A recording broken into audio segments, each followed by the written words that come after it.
สบายดีจ้าสบายดีพี่น้องสบายดีสุขุสุขคดค่ะสวัสดีวันนี้จะมาแวะดำนาช่วยตุยตุยใครกลับนี่จ้าอยู่ที่บ้านตุยตุยบ้านอยู่บ้านนาฝนฟ้านี่อำนวยโชคไม่ช่วยบ้านนาข้าราชการ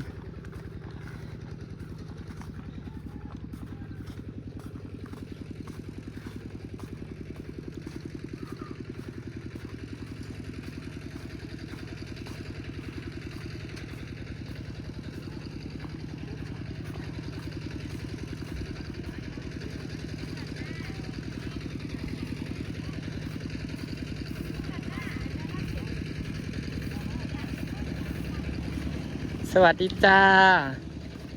หับคนงานอยู่บ่คันบ่หับเลยสิมื้อ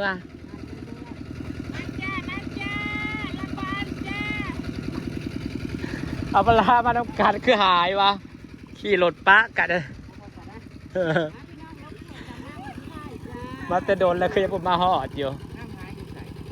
ต้องใส่นางไปเบิกเงินล้านมาคนละทางว่าออกเทียนพลหาบัดปลาทางไอ้บัดโศกตูนพลมาทางบ้านใหญ่ฮะอ๋อแหวหันแสงบ่เอาเฮ้ยสิมันง่ายกับเปาคนเดียวหมักทีมันลงปลานะหรือหมักทีแลนนะแลนมาตะบันดงนะมันง่ายกับเปาคนเดียวนี่ลำมันลงมากกว่ามันยากถ้าเร่งเขาไม่เข้าน่าระวังเรื่องมือคือว่าเหาะโดนคูนเลยบนคูนแล้วครับพ่อว่าเดี๋ยวนี้น่ะเสียสองบ่พ่อนั่นได้หา2 คนบัดนี้นะผู้ไปหาน่ะหลงอีกหลงป่าอีกลงป่าอยู่ไปหากับลงป่าเลยเอาป่ามันลงเด้อครับบ่สิ้นน่ะลงแล้วป่านะบ่ได้ถือโอ้ยทำมันดงอ่ะบ่ลงทำมันดงอ่ะหาค่ะ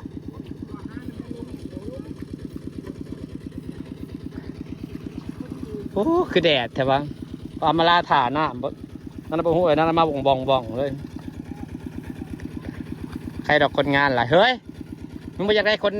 คอนเทนต์ดำหน้าแข่งกันบ่ทำมาล่ามาอยู่นี่นะฉันอยากได้ลงเพจเธอก็ลงไอ้ YouTube นี่นะเอาให้นี่คนละครึ่งไหมแบ่งกลุ่มกันเลยมันแข่งบ่เบยนาแข่งบ่บรรยากาศดำนาพี่น้องผมว่าเอามาลาไปซื้อน้ำหรือจะมาก่อนนึง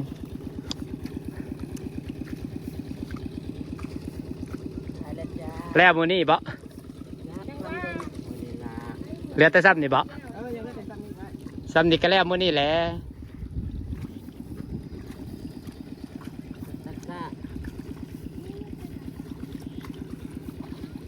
ใครดอกคนงานหลาย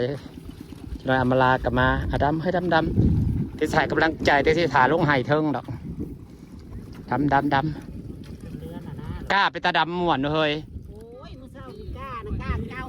เพราะมัดกล้าตาดำม่วนแท้กล้าไปตาแข็งดำม่วนแท้แม่นป้าเปลืองอยู่แล้วกากีดนะ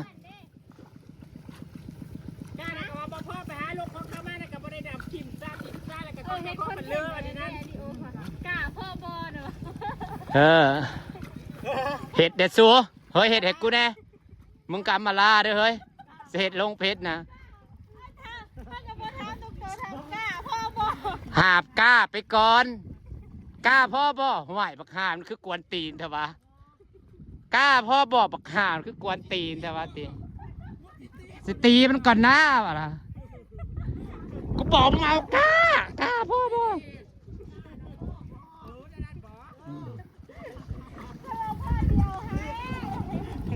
มันต้องเห็ดลงเพจพวกนี้คนจังแซ่หลาย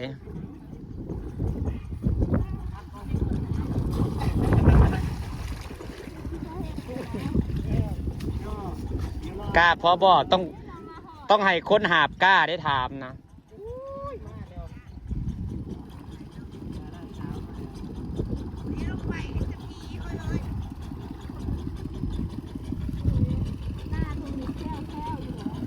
นะ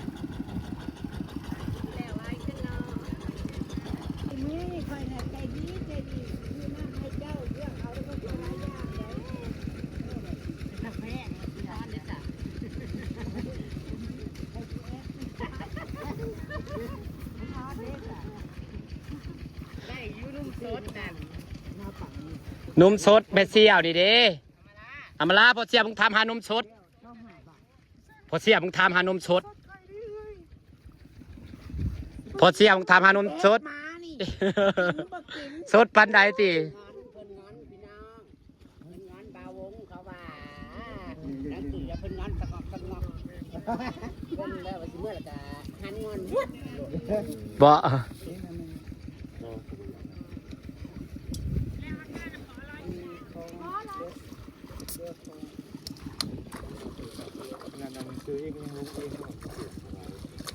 แต่นี่เขาว่าสมาร์ทบ็อกว่าสั่น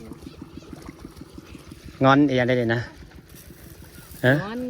โอ้ยเขาบอกอีกเขาได้แหละ ไผ่งอนเด้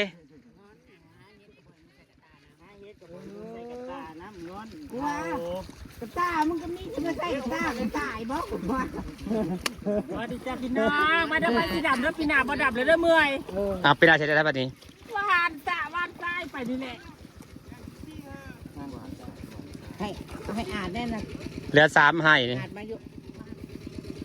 มาเหลือ3ให้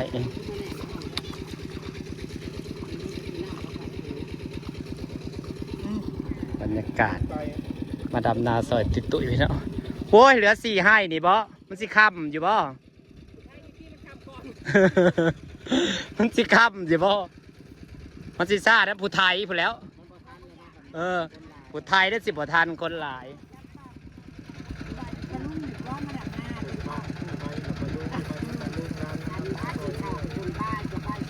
โอ้เขาจีเข้าห้องกระมานี่เลยมือเขาไม่อยากเล่นหนาเล่นร้านนั่นคือ เฮ้ยมันไห้น้ำลูกมันก็10บ่แล้วไห้น้ำลูกกับบ่อิ่ม แสงโคตรเผาแห้งอะนะ เจ้าหน้าเราก็บ่อยากกินนะให้ห้องอยู่เงาอยู่กินฮอดเจ้าหน้ากับโพดโพบอกว่าแล้วสิมาเอาอยู่ อย่าละมาโพดป้าใบเพราะ คำว่า6 โมงแล้วจากสิมาละกาบ่อยากกินฮอดข้าวฮอดหน้าเม็ดเงาโตโตเตเซ่ เออ เดี๋ยวเมื่อส่งจะได้ลงมากินข้าว เออ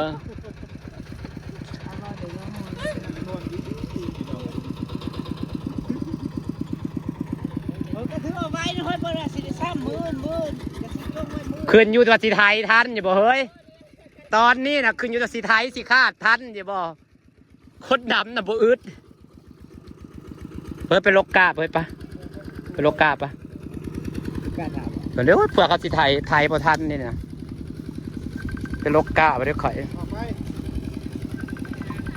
ไปลกกาดีกว่า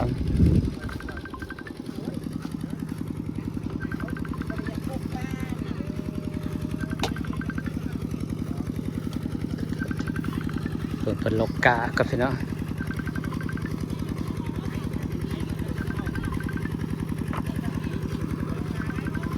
คนงานหลายและสิไทยบ่ทันได้บัดนี้